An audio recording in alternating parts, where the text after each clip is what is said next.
What is Keynesian economics? Keynesian economics is an economic theory of total spending in the economy and its effects on output and inflation. Keynesian economics was developed by the British economist John Maynard Keynes with the publication of Keynes' The General Theory of Employment, Interest and Money in 1936 to understand the Great Depression. Keynes advocated for increased government expenditures and lower taxes to stimulate demand and pull the global economy out of depression. He also adopted the macroeconomic approach to this theory. Major tenets of the Keynesian school. First, demand orientation. Second, instability in the economy. Third, wage and price rigidity. And fourth, active fiscal and monetary policies. The lasting contribution are consumption function, marginal propensity to consume, saving function, marginal propensity to save, fiscal policy and monetary policy, and ISLM analysis. There are three parts of Keynesian school of thought. The first is pure Keynesian, developed by John Maynard Keynes from 1883 until 1946. Keynes was an early 20th century British economist known as the father of Keynesian economics. He was born in 1883 in Cambridge, England, and he is the most brilliant student of Alfred Marshall and Arthur Pigou. At 28, he became the editor of Economic Journal. Keynes also published a lot of books, and one of that book is The End of Laissez-faire in 1926.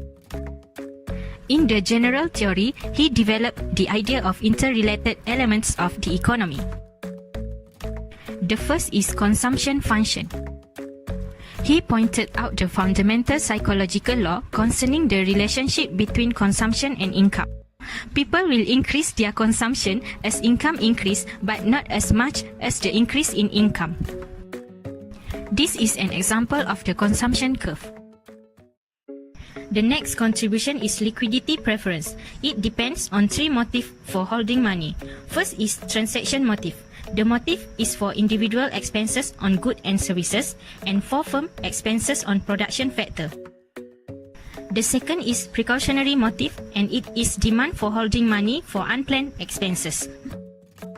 The third is speculative motive. The motive is based on future profit forecast by investing. These three motifs translate the money demand curve such as liquidity. It explains the slope downward, the interest rate decrease, price of bond increase, and people will sell their bond because they want to hold more cash at lower interest rate. The next contribution are policies to promote full employment and stability. Keynes proposed a large government role to stabilize the economy at a full employment level of national income. During deflation or inflation, Keynes introduced two policies to restore the economy. The first is monetary policies. Monetary policy is the central bank policy to control money supply and changing in the interest rate. This is the direct government intervention to stabilize the economy. The second is fiscal policy. This is the policy in changing government spending and taxes to control the economy during deflation or inflation.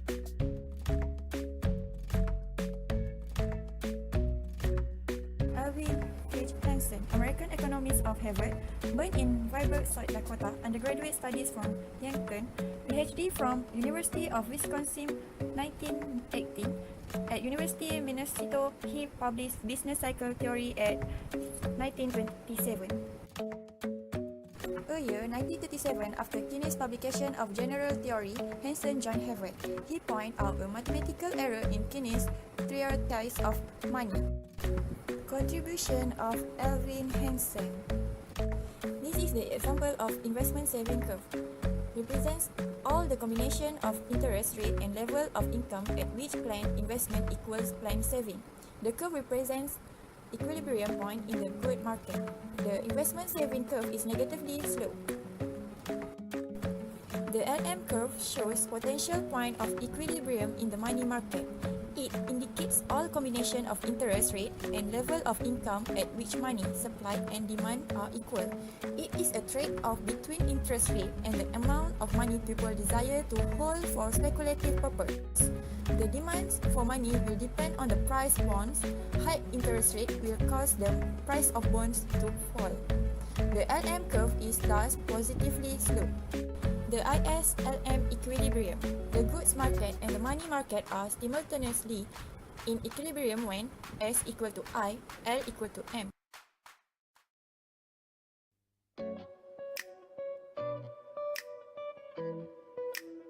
The next part is the post-Keynesian.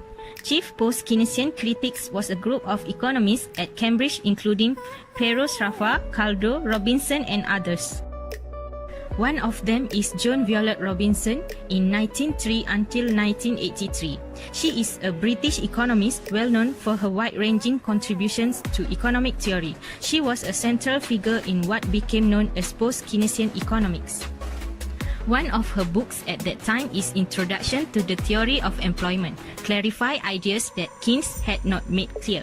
She was the first to define macroeconomics, which became a separate field of inquiry only with Keynes' book as the theory of output as a whole.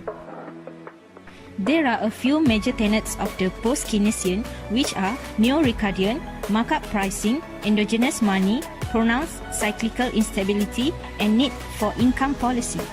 One of them is markup pricing. Post-Keynesians adopt Keynesian theory of pricing. There are two sectors, fixed price and flat price.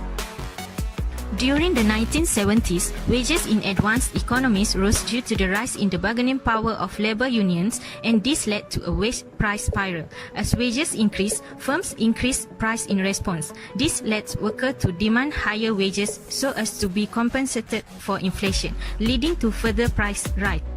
The pricing was also complicated by increase in other costs such as energy prices, which led to an increase in markup as well.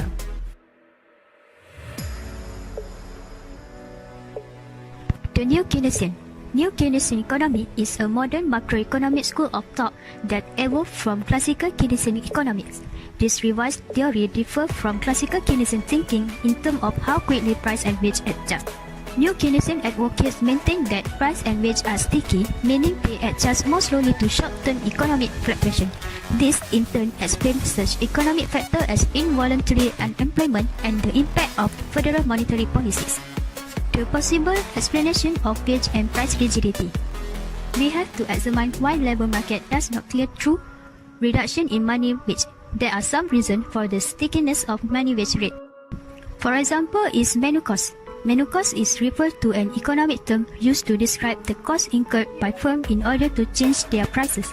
How expensive it is to change prices depends on the type of firm. For example, it may be necessary to reprint menus, update price lists, or retype merchandise on the shelf. Even when there are few apparent costs to changing prices, it can make customers apprehensive about buying at a given price, resulting in a menu cost of lost sales.